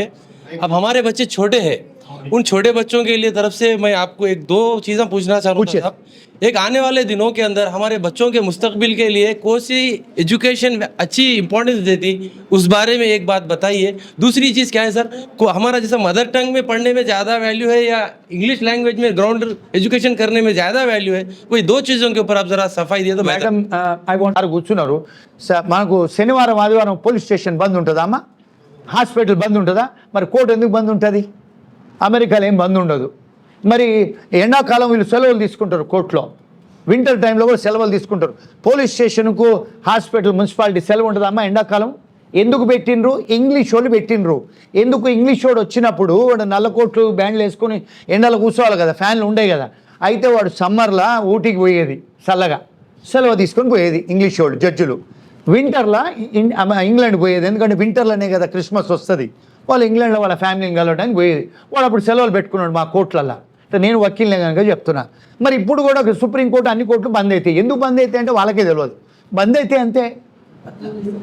ఇప్పుడు దీన్ని ఎవరు మార్చాలమ్మా? అంటే నేనేదో ఇప్పుడు కంటెంప్ట్ ఆఫ్ కోర్టు కాదు నేను చెప్పేది. మా వకీలు కూడా సెలవులు తీసుకుంటారు. మరి ఇది ఎసెన్షియల్ కదా. మనం మరి మున్సిపాలిటీ వాళ్ళు బంద్ చేసి చూకుంటామా? డాక్టర్లు గవర్నమెంట్ హాస్పిటల్ బంద్ చేసి చూకుంటామా? లేకపోతే టీచర్లు గవర్నమెంట్ స్కూల్ బంద్ చేస్తే ఆగుతామా? కానీ ఈ వ్యవస్థ మనం ఇంగ్లీష్ వాళ్ళు పెట్టిన వ్యవస్థ. అలాగే మనం చదువుకుంటున్నాం. బయట దేశం పోయిన తర్వాత సార్ నేను చాలా విచిత్రాలు చదువుకున్నాను. ఎందుకంటే అక్కడ సోక్రటిస్ మెథడాలజీ మనే క్యా టీచర్ नहीं पढ़ाता. मैं ऑस्ट्रेलिया में बेस्ट लॉ स्कूल पढ़ा, బ్యాచులర్స్ లాస్ మాస్టర్స్. 8 కోట్లు ఖర్చు పెట్టి చదువుకున్నానమ్మా. నాయన పైసలు ఇవ్వలేదు, 4 జాబులు చేసి చదువుకున్నా. అక్కడ పढ़ा मैं जब समझ में आया. ఎందుకంటే ప్రొఫెసర్ వచ్చి ఏం చెప్పడు, अपने को दे देता ये पढ़ने का आपको. ఎందుకంటే ఉత్తమ్ గారు నాకు ఏకీభవిస్తాడు, ఎందుకంటే ఆయన కూడా కాలేజ్ పెట్టిండు కెనడాలో, ఆయనకు తెలుసు అది. అంటే వా కాలేజ్ ఆత్మే నై పడాతే, అప్నే ఖుద్ పढ़ना पड़ता. సో ఓ సిస్టమ్ నాకు ఎగ్జాములు ఉంటాయి ఆడ, మళ్ళీ మనం అసైన్మెంట్లు రాయాలి. అసైన్మెంట్లు కాపీలు కొడడానికి ఉండదయా. అసైన్మెంట్ కాపీ కొడితే నేరం ఆ దేశాలల్లా ప్లేజరిజం అంటారు, జైలుకు పోతారు. ఈడ మన పిల్లగాళ్ళ స్టూడెంట్లు అలవాటు అయిపోయింది కాపీలు కొట్టుడు. అమెరికా దేశాలు లాంటి యూరోప్ దేశాల కాపీ కొడితే నేరం అది, దాన్ని ప్లేజరిజం అంటారు. వకీల్ సాబ్ నాకుతోనే ఏకీభవిస్తారు. ఐపీసీలో కూడా నేరం అది. రెండోది बाहर पढ़ा है तो अच्छा रहता. उसके बाद मैं लंदन में भी पढ़ा, लंदन में भी लॉ डिग्री लिया, ఆడ కూడా వకాలత్ చేస్తున్నాం. वहाँ से जब అమెరికా गया, అమెరికా ఇంగ్లీష్ అమ్మ, ఆస్ట్రేలియా ఇంగ్లీషు, ఇంగ్లాండ్ ఇంగ్లీష్ అంతా తేడా ఉన్నది. ఇప్పుడు ఇంగ్లీష్ టీచర్లు ఎవరైనా ఉంటే ఇక్కడ నన్ను నాతో ఏకీభవిస్తారు. మనం బిఫోర్ అని సెంటెన్స్ స్టార్ట్ చేయరాదు ఇంగ్లీష్లో, వ్యాకరణం అది ప్రపోజిషన్. అమెరికాలో జడ్జులు బిఫోర్ అని స్టార్ట్ చేస్తారు. నేను పోయినప్పుడు కూడా నేను ఆశ్చర్యపోయినా, ఇదేంద్రబాయ్ లేదో బిఫోర్ అని స్టార్ట్ చేస్తున్నారంటే. నాకు లా కాలేజ్ అక్కడ పోయినప్పుడు ఆమె చెప్పింది, నువ్వు ఇంగ్లీష్ గ్రామర్ మాది అమెరికన్ గ్రామర్ నేర్చుకోవాలి అంటే. మళ్ళీ అమెరికన్ గ్रामर जाके पढ़ा, मैं पढ़ा जाके, मैं इसीलिए बात कर सकता हूँ 4-5 कंट्री के बारे में बात कर सकता हूँ मैं, क्योंकि मैं वहाँ पढ़ा पैसा खर्च करके. पैसा कहीं से नहीं लिया, 5-6 जमा करके उत्तम साहब के पास भी काम किया मैं, तो इसीलिए वो पैसा लेके हम फीस भरे. समझे सर? అయితే నేను చెప్పేది ఏంటంటే ఆయన అడిగిన క్వశ్చన్ బయట చదివితే బెటరా ఇక్కడ చదివితే బెటరా. नहीं, एक बात, बच्चे लोगों को फ्यूचर में बाहर पढ़ाना ही अच्छा है, क्योंकि अपने को वर्ल्ड में चांसेस ज़्यादा मिलते हैं. नंबर 1. नंबर 2, आज के तारीख में technology, artificial intelligence and cyber loss, technology के बारे में क्या कोर्सेस पढ़ना है साहब से बात करो. मैं टेक्नोलॉजिस्ट नहीं हूँ, वकील हूँ. टेक्नोलॉजी का मैं पढ़ लिया, आर्टिफिशियल इंटेलिजेंस చదువుకున్నా, కానీ నేను దానిలో ప్రాక్టీస్ చేయ. నేను మొన్న చెప్తే సినా నువ్వు ఆర్టిఫిషియల్ ఇంటెలిజెన్స్ చదువుకున్నావు, నేను ఒక యాపే తయారు చేసిన చూపించిండు అక్కడ దుబాయ్ మే సబ్ షేక్ లోక్ పరేషాన్ హోగే, యాకే కరో అంటున్నారు. ఇప్పుడు ఆయన పిలుస్తున్నారు. అంటే టెక్నాలజీ ఎట్లా అప్లై చెయ్యాలి ఆయన అడుగుండ్రి, నాకు కాదు. సో మన మధ్యన మనకు డైమండ్ జ్యువెల్ ఉన్నాడు, కొండే గారు కూడా డైమండ్ జ్యువెల్, ఆయన కొడుకు కూడా డైమండ్ జ్యువెల్. నేను ఆయన గురించి మార్కెట్ చేస్తలేను, నాకేం రూపాయి కట్టలే ఆయనే. అంటే మీకు మీ వాడు కనుక మీరు తెలుసుకోండి. ఒక ముఖ్యమైన మనిషిని ఇక్కడ కూర్చోబెట్టినారు. ఆయన వాళ్ళ ఫాదర్ పోయిన తర్వాత వచ్చారు ఇప్పుడే. So I think Uttam you should do more work to your people. And lawyer గారు కూడా చెప్పేది ఏంటంటే, నేను చాలా బార్ అసోసియేషన్స్కి వెళ్తుంటాను సార్. ఈవెన్ వైజాగ్ వాళ్ళు పిలిచారు నన్ను బార్ అసోసియేషన్లో, విశాఖపట్నం వాళ్ళు పిలిచారు, ఆంధ్ర యూనివర్సిటీలు పిలుస్తారు సార్ నన్ను. మన తెలంగాణ యూనివర్సిటీ మొదటిసారి పిలిచారు. నా దుస్థితి ఏంటంటే, నేను తెలంగాణ వాడిని, నేను తెలంగాణ ఏం చేయలేకపోతున్నా. అందరు బార్ అసోసియేషన్, మొన్న ఎవరు నిజామాబాద్ బార్ అసోసియేషన్ ప్రెసిడెంట్ అయిండు. నేనన్నా పిలవండి అయ్యా, వచ్చి మాట్లాడతా, ఆర్టిఫిషియల్ ఇంటెలిజెన్స్ గురించి మాట్లాడతా, లాయర్లకు ఇంటర్నేషనల్ గురించి మాట్లాడతా అంటే వాళ్ళు పిలవలేండి నన్ను. So that's okay. But Bodhan పిలిచారు కనుక వచ్చానమ్మా. Thank you very much. ఏదైనా ఉంటే క్వశ్చన్స్ మళ్ళీ మాట్లాడు. ఇంకోటి, మీ అభిప్రాయంలో ప్రాథమిక విద్యను తల్లిదండ్రుల భాషలో నేర్పించాలా లేక ఇతర భాషలో నేర్పించాలా? ఇతర భాషలు అంటే మనకి ఎప్పుడు కూడా మనకు 2-3 ఫెదర్స్. ఇప్పుడు మన పింఛంలా మన తలకాయ మీద 3 పింఛాలు ఉంటే బాగుంటుందా లేదా? మన పింఛము క్రిస్టియన్ది 3 ఉంటే మంచిగా ఉంటుందా, 1 ఉంటే మంచిగా ఉంటుందా? 3 ఉంటేనే మంచిగా ఉంటుంది కదా. అందుకే నేను ఒక 4 లాంగ్వేజ్ చదువుకున్నా. ఎందుకంటే మనం we can learn those things. Telugu వస్తుంది, మనకి హిందీ వస్తుంది, ఇంగ్లీష్ వస్తుంది కనుక we can learn more things, we can have more exposure. దూసరా లాంగ్వేజెస్లో అయితే వచ్చా. కానీ మనం ఏంటి, మనం తెలంగాణ తెలుగే రావాలి మనకు. మనం హిందీ ఇంగ్లీష్లో అయితే క్యారే ఇంగ్లీష్ మే బాత్ కర్రా అంటారు. మనం గలతేవో. ఎందుకంటే కరీంనగర్లో అమ్మ నేను 1981-82లో ఇంగ్లీష్ మీడియం చదివిన సెయింట్ జాన్స్. మనకి ఇంగ్లీష్ రాలే. మళ్ళీ తర్వాత ఇంగ్లీష్ క్లాసులు పోయినా. మా దోస్తులు కొంతమంది ఉంటారు, అరే క్యారే ఇంగ్లీష్ మే బాత్ కర్రా, జాదా బాత్ కర్రా, క్యారే తెలుగు మే బాత్ కర్రా అంటుండే. ఈరోజు ఆ ఇంగ్లీష్ చదువుకున్న కనుకనే ప్రపంచవ్యాప్తంగా ఒక 15 డిగ్రీలు తీసుకున్నా, ఒక 15-20 దేశాల్లో లాయర్గా పనిచేస్తున్నా. అంటే లాయర్గా పనిచేయడం అంటే ఆ తెల్లోడితో ఢీకొనాలి నేను. ఈరోజు చేస్తున్నా అంటే ఆ దయ మళ్ళీ మా అమ్మగారు నాన్నగారు చేసుకున్న పుణ్యం, మా ఫ్రెండ్స్ లాంటి వాళ్ళు ఇలాంటి వాళ్ళు మనకి ఇచ్చిన విషెస్. ఠీకే, థ్యాంక్ యూ సార్. అయితే పాత్రికేయ మిత్రులు మీ తరఫు నుండి ఏమైనా అడగదలుచుకుంటే, పాత్రికేయ మిత్రులు కొంచెం లేట్ వచ్చారు కాబట్టి వేరే ఫంక్షన్ అటెండ్ చేసి వేరే ఇంపార్టెంట్ ఫంక్షన్ నుండి ఇక్కడ వచ్చారు. పాత్రికేయులకు అవకాశం మాత్రమే, వేరే వాళ్ళకి లేదు. దయచేసి పాత్రికేయులు ఎవరైనా అడిగితే అడగండి. నెక్స్ట్ ఉత్తమ్ గారు మాట్లాడతారు. ఉత్తమ్ గారు మాట్లాడిన తర్వాత క్వశ్చన్స్ ఇంకేమన్నా క్వశ్చన్స్ అడిగితే దయచేసి అడగండి. మళ్ళీ మేము హైదరాబాద్ పోవాలి, వేరే వస్తున్నారు మా ఈవినింగ్ ప్రోగ్రామ్ ఉంది, లైవ్ ఉన్నా సార్. చాలా మంది ఛానల్ ఫోన్ ఐ డ్రీమ్ వాళ్ళు ఫోన్ చేశారు రమ్మని చెప్పారు. ఓకే సార్, ఏమన్నా మీకు క్వశ్చన్స్ ఉంటే సార్ నా బిజినెస్ కార్డ్ ఇస్తాను, ఉత్తమ్ గారి నంబర్ కూడా పెట్టుకోండి. ఏదైనా ఉంటే కాల్ చేయండి, వాట్సాప్ లో కలగదు మీకు. ఉత్తమ్ గారికి మాట్లాడవలసిందిగా కోరుతున్నాం. ఉత్తమ్ గారికి అయిన తర్వాత నెక్స్ట్ లంచ్ ఉత్తమ్ అయిన తర్వాత ఉత్తమ్ గారు కూడా పెడుతున్నారట, మనకు మంచి సంతోషం. సార్ సార్ అట్లా సార్ వచ్చాను, వచ్చినప్పుడల్లా ఏదో ఒక ఇష్యూ టేకప్ చేస్తానమ్మా. ఈసారి ఓల్డ్ సిటీలో ఒక 26 టెంపుల్స్ కబ్జా అవుతుంది. నేను ఉత్తమ్ గారు ఇప్పుడు 28th నాడు ఒక ప్రోగ్రామ్ పెట్టారు టెంపుల్స్ తరఫున. We're taking up that temples, 28 temples in old city. So ఇలాంటి వచ్చినప్పుడల్లా ప్రోబోనో వర్క్ చేస్తూ ఉంటామా. అందులో భాగంలో కాలేజెస్కి వెళ్ళి చెప్తా ఉంటాను, లా కాలేజీలలో అడ్వకేట్స్ కూడా వచ్చి చెప్తా ఉంటాను. ప్రోబోనో అంటారు, అంటే ప్రోబోనో అంటే పబ్లిక్ గుడ్, అలాంటివి తీసుకుంటుంటాం. చాలా మంది కేసెస్ కూడా ఫ్రీగా చేస్తూ ఉంటాను, ఎందుకంటే ప్రతిసారి డబ్బు తీసుకోలేం కదమ్మా, కొన్నిసార్లు చెయ్యాలి, సేవ చేయాలి. So we do pro bono work as well. చాలా మంది స్టూడెంట్స్ దగ్గరికి వస్తే ఫ్రీ అడ్వైజులు ఇస్తాను, కొంతమంది ఫ్రీ కూడా పని చేసి పెడుతున్నాను. అంటే అమెరికాలో కొంత వర్క్ చేయగలుగుతాం, అన్ని రోజులు చేయలేము. ఇండియాలో చేస్తున్నాము, ఇంగ్లాండ్లో చేస్తున్నాము, కెనడాలో, ఆస్ట్రేలియా అన్ని కంట్రీస్లో చేస్తున్నాం. చేయకపోతే అంత పేరు రాదు, చెయ్యాలి అని మనం చచ్చిపోయేటప్పుడు కొద్దిగా మనం సాటిస్ఫై అయిపోవాలి, మనం కొంతమంది చేసామని. సో ఆ దానిలోనే ఈరోజు నిన్న వారు వస్తే అన్న రండి మీరు అంటే, మళ్ళీ పాపం తను నన్ను స్టార్ హోటల్లో నిజామాబాద్లో పెట్టి ఈసారి రమ్మని చెప్పి, ఇక్కడ బోధనలో అంత పెద్ద హోటల్ మంచి లేవన్నా, ఏసీ లేవు బాగాలేవు అని మళ్ళీ అక్కడ పెట్టిండ్రు, తనే బిల్లు కట్టి మీరు రండి అని చెప్తే వచ్చిన నేను. తెలంగాణ యూనివర్సిటీకి రావాలా నువ్వు అని అంటే, నేనేం చేస్తా అక్కడ, నాకు స్పీచ్ ఇచ్చుడే రాదు అంటే చెప్పిండు. లేదు నువ్వు రా, నువ్వు ప్రాక్టికల్ ఎగ్జాంపుల్, నువ్వు బోధనలో పుట్టి తెలుగు మీడియంలో చదువుకొని అక్కడ వెళ్ళి పెద్ద పెద్ద కంపెనీస్ తోటి నువ్వు మాట్లాడతావు, ఇంగ్లీష్లో స్పీచ్లు ఇస్తావు, ఇదేంది అని చెప్పి అన్నాడు. లేదు సీనన్నా నేను రానన్నా. అయితే తీసుకెళ్ళిండు, నేను తెలంగాణ యూనివర్సిటీకి పోయి కూర్చుని ఇట్లనే మాట్లాడమన్నా. నేను మాట్లాడా, తర్వాత మాట్లాడతా, ఎందుకంటే ఇప్పుడు పిలిచింది ఆయనను కదా, మళ్ళీ మనం చెప్పినాం అనుకో, ఏం చెప్పినామో తెలియదు ఆడ. అయితే సరే నువ్వు అంటే నేను లాస్ట్లో మాట్లాడతా అని చెప్పిన.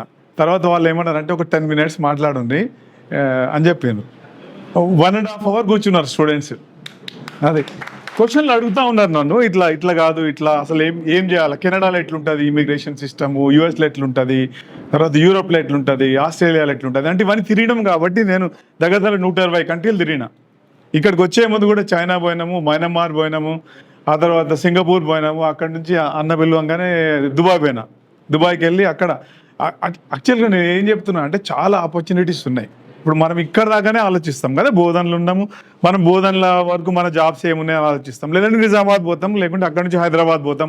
మన పిల్లలంతా ఇక్కడ చదువుకొని హైదరాబాద్ పోతున్నారు, అక్కడ ఐటీ జాబ్ లేకుంటే ఏదో ఒక జాబ్ చూసుకుంటారు.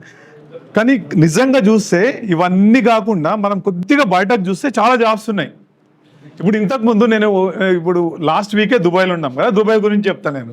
ఇప్పుడు దుబాయ్ ఇక్కడ నుంచి మన కరీంనగర్ నుంచి కానీ నిజామాబాద్ నుంచి చాలా మంది ఆడ వచ్చి కలిసిండ్రు దుబాయ్లో, మంచిగా చేస్తుండ్రు, అక్కడ బాగా సంపాదించారు. ఇక్కడ నుంచి వర్కర్స్గా పోయిన వాళ్ళు, వర్కర్స్ అంటే ఇట్లా లేబర్ వర్కర్స్గా పోయిన వాళ్ళు ఇప్పుడు అక్కడ వాళ్ళ దగ్గర ఒక 200-400 మంది పనిచేస్తారు.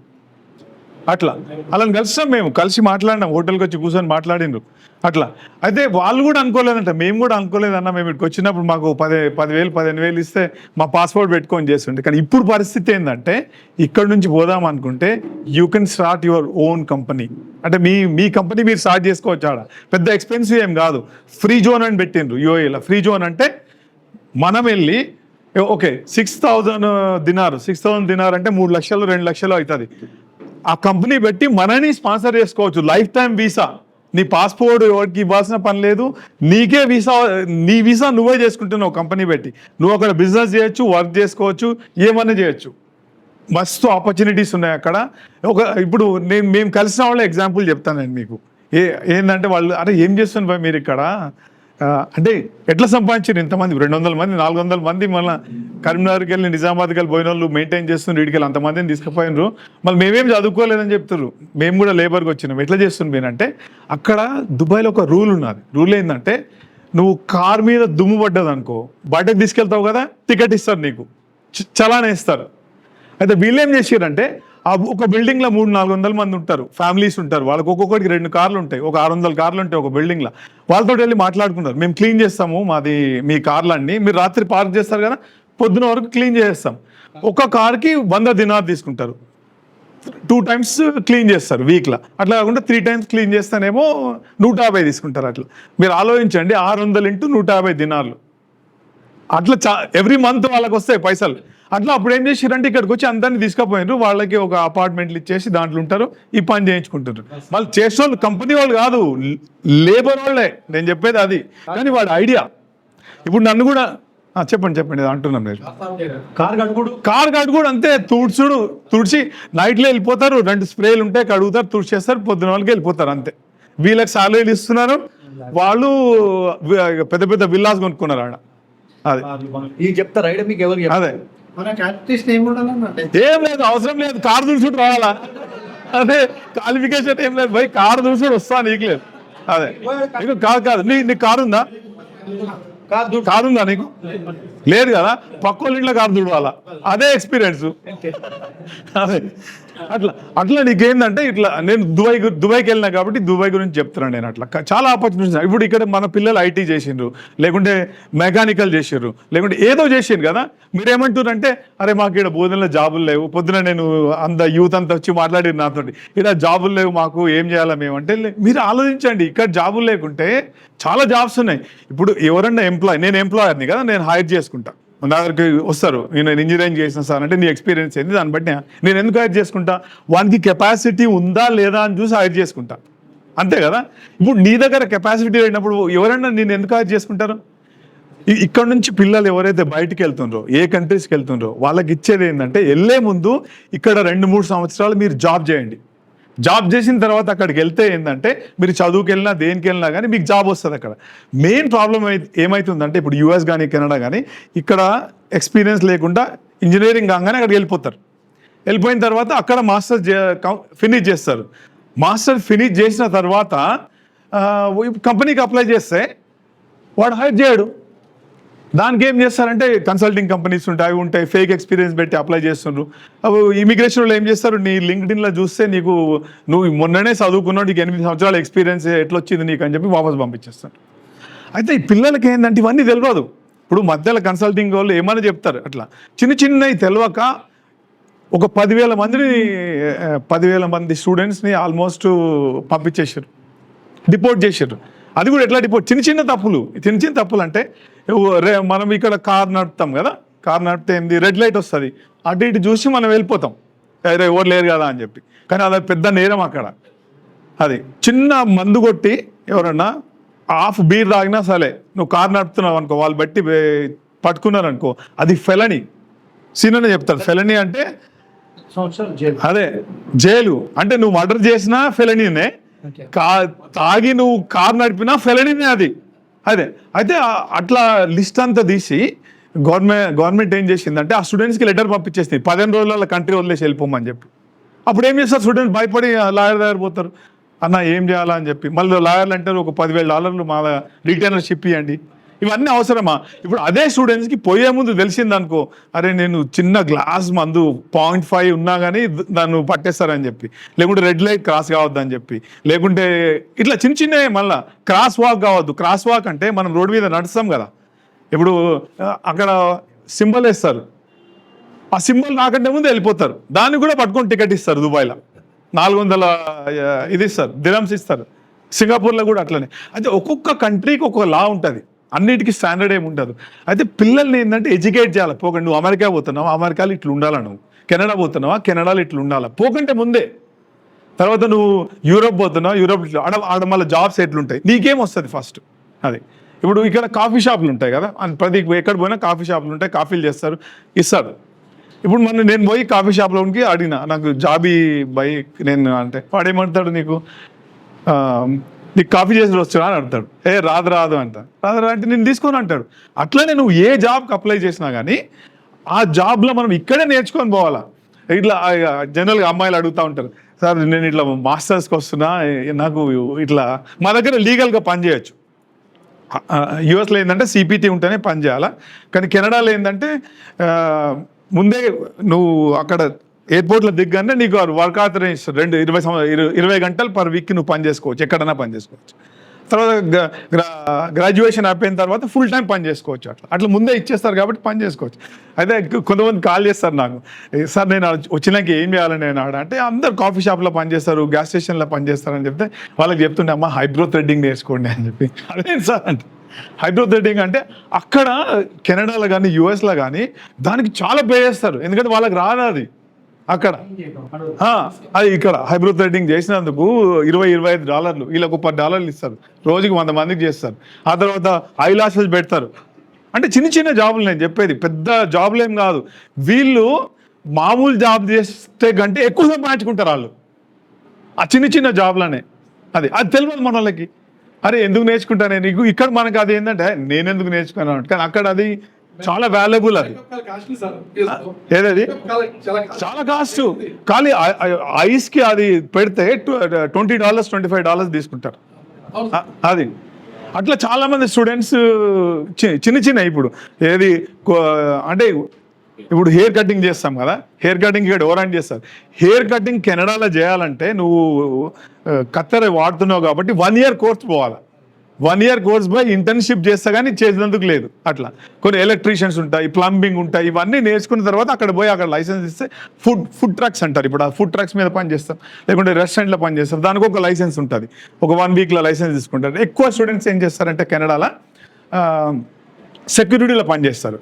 సెక్యూరిటీ అంటే ఇప్పుడు బిల్డింగ్ దగ్గర సెక్యూరిటీ ఉంటుంది కదా, దానికి $150 పెడితే ఆ లైసెన్స్ వస్తుంది, వెళ్ళి ఆ సెక్యూరిటీ గార్డ్గా పనిచేస్తారు. అట్లా రకరకాలుగా చేస్తూ ఉంటారు. కానీ ఏంటంటే వెళ్ళే కంటే ముందే మనం రీసెర్చ్ చేసుకొని మనం చదువుకునేటప్పుడే ఇటువంటి చిన్న జాబులు చేసుకుంటే అట్లీస్ట్ మనం ఫీజు పే చేసుకోవచ్చు.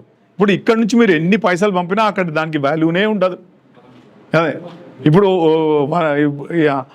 $60 అవుతుంది అక్కడ $1 కొనుక్కోవాలంటే. ఇప్పుడు అదే డాలర్లో సంపాదించినావు అనుకో, అదే డాలర్లో ఖర్చు పెడితే కష్టం ఉండదు. ఇక్కడ నుంచి పంపి చదివించాలంటే నాకు పెద్ద నేను చెప్తున్నా కదా, నేను సినిమాకి తెలిసిన పెద్ద ఫిలిం స్టార్లు వాళ్ళ పిల్లలు ఆడు ఉండే, వాళ్ళకి మనం హెల్ప్ చేస్తుంటే వాళ్ళ డబ్బులు లేవంటే, వాళ్ళు చిన్నోళ్ళు ఏం కాదు, వాళ్ళు పెద్ద స్టార్లు. అంటే వాళ్ళకే కష్టం అంటే మనకి ఎంత ఉంటుంది చూడండి. మామూలుగా మిడిల్ క్లాస్ నుంచి పోయిన వాళ్ళకి ఎంత కష్టం ఉంటుంది, పైసలు పే చేసుకోవాలన్నా, ఫీజు పే చేసుకోవాలన్నా అని చెప్పి. ఇట్లా చాలా ప్రాబ్లమ్స్ ఉన్నాయి. ఒకటి కాదు 1000 చెప్పొచ్చు మనం అట్లా. కానీ వెళ్ళే ముందు మనం వీళ్ళని ప్రిపేర్ చేస్తే, అక్కడ వెళ్ళిన తర్వాత ఎట్లా ఉండాలని ప్రిపేర్ చేస్తే ఏమేమి తప్పులు చేయొద్దు. ఏం చేస్తారు, స్టోర్కి పోతాం కదా మనం, స్టోర్లో ఇప్పుడు అదే చెప్తా ఉన్నారు ఎగ్జాంపుల్. స్టోర్కి పోయినాక మనం ఏం చేస్తాం, ఇది అది అన్ని వేసుకుంటాము, వేసుకొని వెళ్ళి కొన్నిటికి పే చేస్తాము. ఒక్కోసారి మర్చిపోయినాం అనుకో, మర్చిపోయి దాన్ని ఆ కార్డ్ తీసుకొని బయటకు పోతుంటే అక్కడ హారన్ వచ్చేస్తుంది. వాడు వచ్చి థెఫ్ట్ కింద వేసేస్తాడు, సీదా జైలుకి పంపొచ్చు. అది చిన్నదే, ఒకటే మర్చిపోయినాం, నేను మర్చిపోయినామంటే అట్లా మర్చిపోతాను. ఆ స్టోర్ వాడు అట్లా స్టార్ట్ అయినాయి. అయితే ఇవన్నీ ఇప్పుడు ఈ ధర్నాలు ఇవన్నీ చేస్తున్నారు కదా, అంటే ఇప్పుడు వాళ్ళది కరెక్టా మనది కరెక్టా అంటే చెప్పలేం మనం. ఇప్పుడు మన తరఫుకెళ్ళి మనది రైట్, వాళ్ళ తరఫుకెళ్ళి ఏమంటారు, మా జాబ్స్ అన్ని మీరు తీసుకుంటున్నారు అంటున్నారు. మా జాబ్స్ అన్ని మీరు తీసుకుంటున్నారు కాబట్టి మేము సైకిల్ చేస్తున్నాం, మీరు వెళ్ళిపోయింది ఈ కంట్రీకి వెళ్ళి అంటున్నారు.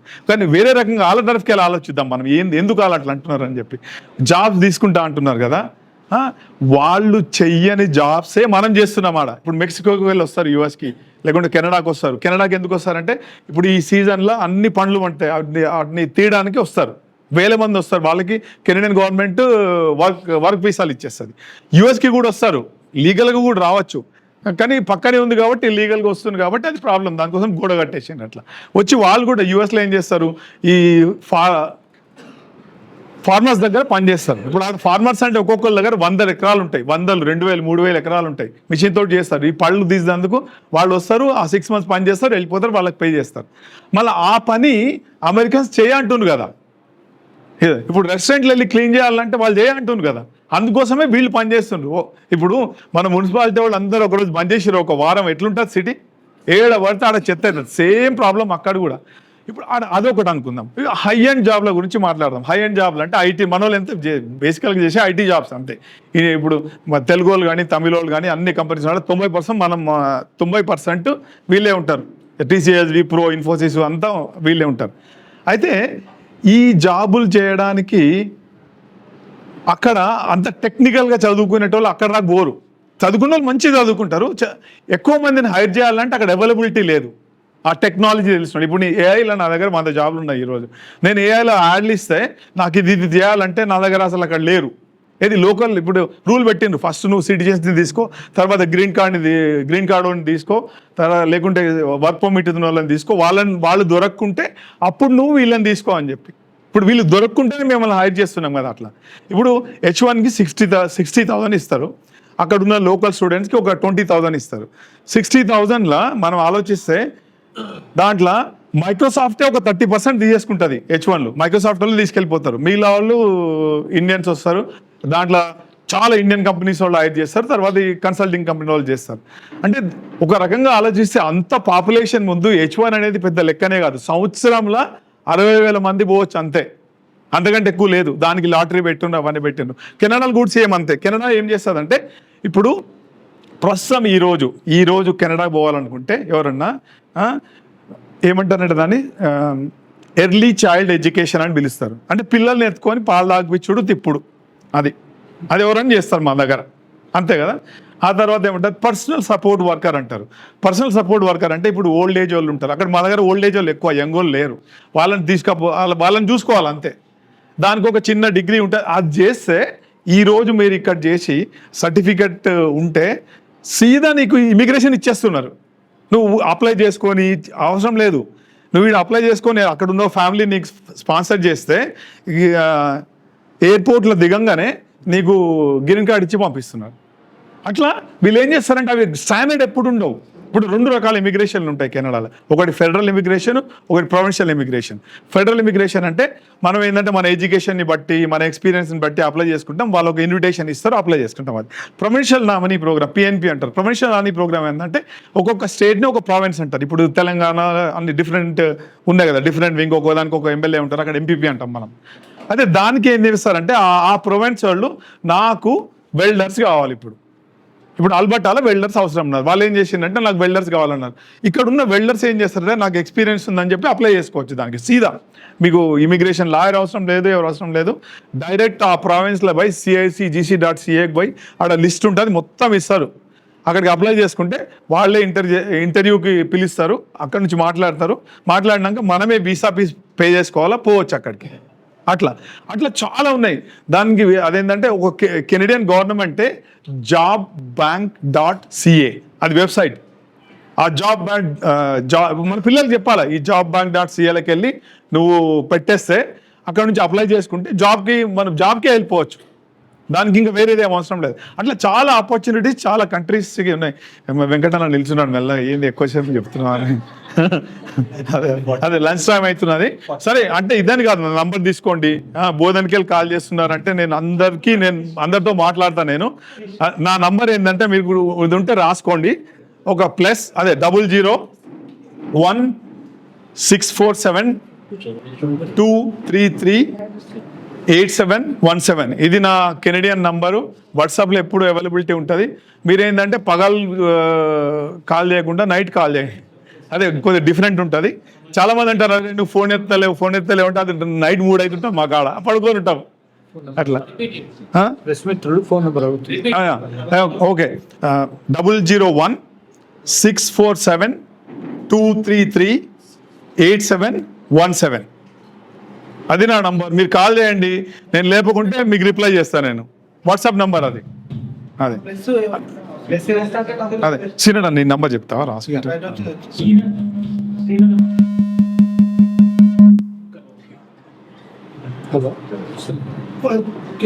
యుఎస్